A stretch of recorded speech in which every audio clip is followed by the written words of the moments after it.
ಈಗ ಅಲ್ಲಿ ಏನು ಖಾಸಗಿ ಕಂಪ್ನಿಯಲ್ಲಿ ಕೆಲಸ ಮಾಡಿದ್ರು, ಜೊತೆಗೆ ಕನ್ನಡಪರ ಸಂಘಟನೆಗೆ ಬಹಳ ಒಲ್ವಿತ್ತು, ಈ ಸಿನಿಮಾಗಳನ್ನ ಪ್ರಮೋಷನ್ ಕೂಡ ಮಾಡ್ತಾ ಇದ್ರು ಅಂತ ಹೇಳಿದ್ರು. ಹೇಗಿದ್ರು ಸರ್ ಅಲ್ಲಿ? ಅವರು ಕನ್ನಡ ಸಂಘ, ಆಮೇಲೆ ಶಿರಡಿ ಸಾಯಿಬಾಬಾ ಮತ್ತು ನಮ್ಮ ವೈಶ್ಯ ಜನಾಂಗದಲ್ಲಿ ಸ್ವಲ್ಪ ಎಲ್ಲ ಕಡೆಯಲ್ಲೂ ಪಾಪ್ಯುಲರ್ ಆಗಿದ್ದ, ಆಕ್ಟಿವಿಟೀಸ್ ಆಗಿದ್ದ. ಅವನು ಪ್ರತಿಯೊಂದು ಇಲ್ಲಿ ಸಿನಿಮಾ ಆಕ್ಟರ್ಸ್ ಹೋಗಲಿ, ಪ್ರತಿಯೊಬ್ಬರು ಹೋಗಲಿ ಅವರ ಸ್ವಾಗತ ಮಾಡೋದು ಎಲ್ಲ ಮಾಡೋದು ಮಾಡ್ತಾ ಇದ್ದ. ನಮಗೆಲ್ಲ ಮೆಸೇಜ್ ಆಗ್ತಾ ಇದ್ದ, ಯಾಕಪ್ಪ ಇವೆಲ್ಲ ಮಾಡ್ತೀಯ, ನಿನಗೆ ಗೊತ್ತಾಗಲ್ಲ ಸುಮ್ಮನೆರು ಅಂತಂತ ಹೇಳ್ತಾ ಇದ್ದ.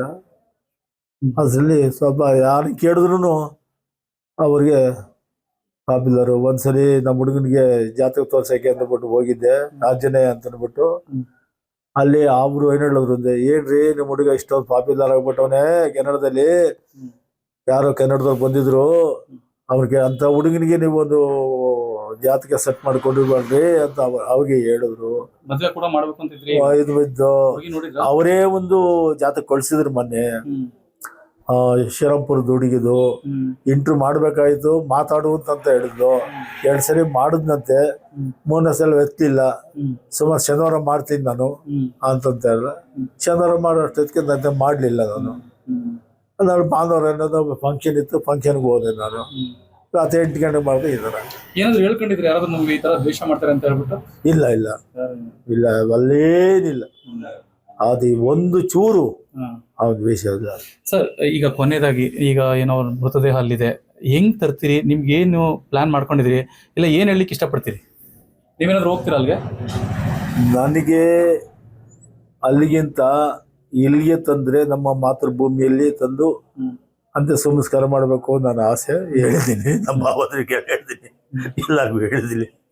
ಅಂತ ಹೇಳವರೆ ಅಷ್ಟು ಮಾತ್ರ ಹೊರತಾಗಿ ನಮಗೆ ಅಲ್ಲೋಗಿ ಅಲ್ಲಿ ವ್ಯವಸ್ಥೆ ಮಾಡೋಕ್ಕೆ ನನಗೆ ಇಷ್ಟ ಇಲ್ಲ. ಸರ್, ಈಗ ವಿದೇಶಾಂಗ ಇಲಾಖೆಗೆ ಏನ್ ಹೇಳ್ಕೊಳ್ತೀರಿ? ಸರ್ಕಾರಕ್ಕೆ ಏನ್ ಕೇಳ್ಕೊಳ್ತೀರಿ ಸರ್? ನಮ್ಗೆ ನಿಮ್ಮ ಮಗ ಮೃತದೇಹ ನೀವು ತರಿಸ್ಕೊಡಿ ಅಂತ ನೀವು ಕೇಳ್ಕೊಳ್ತೀರಾ, ಹೆಂಗೆ ಸರ್? ಮೃತದೇಹ ತರಿಸ್ಕೊಡ್ತದೆ, ಸರ್ಕಾರಕ್ಕೆ ಋಣಿಯಾಗಿರ್ತೀವಿ. ಪ್ರಧಾನಮಂತ್ರಿಗಳಿಗೂ ಕೂಡ ನಾವು ಧನ್ಯವಾದಗಳನ್ನ ಹೇಳ್ತೀವಿ. ಯಾಕೆ ಅಂತಂದ್ರೆ ಇವತ್ತು ಫಾರಿನ್ನಿಂದ ಬರಬೇಕಾದ್ರೆ ಏನಾದರೂ ಒಂದು ಸರ್ಕಾರದಿಂದ ಒಂದು ಹೆಲ್ಪ್ ಇದ್ರೆ ನಮ್ಮ ಸಂಘದವರು, ನಮ್ಮ ಬಾಮೈದವರು ಎಲ್ಲ ಮಾತಾಡಿದ ವ್ಯವಸ್ಥೆ ಮಾಡ್ತಾರೆ. ಅದರಲ್ಲಿ ನಮ್ಮ ಸರ್ಕಾರದ ಒಂದು ಬೆಂಬಲ ಇದ್ರೆ ನಮಗೆ ಸುಗಮವಾಗ್ತದೆ ಅಂತಂದ್ಬಿಟ್ಟು ನನ್ನ ಬಯಕೆ. Thank you sir.